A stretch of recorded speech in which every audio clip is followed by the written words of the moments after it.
মালিক রে আমি বড় পাপী, আমি বড় গুনাহগার। ও দয়ার আল্লাহ, আমি 10 বছর তোমার গোলামি করি নাই, আমি 20 বছর গোলামি করি নাই। আল্লাহ আজকে মনিরুল ইসলাম শরীয়তপুরি আমার ভাই শোনা গেছে তোমারে বন্ধু বানাইলে ওই জান্নাত পাওয়া যাবে। মালিক রে তুমি আমারে দাও না মাফ কইরা। যুবক রে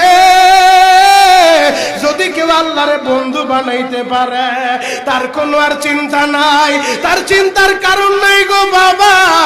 এ যুবক ভাইরা, দাড়ি পাকা বাবাজিরা, সবাই আমার দিকে একটা নজর তাকান।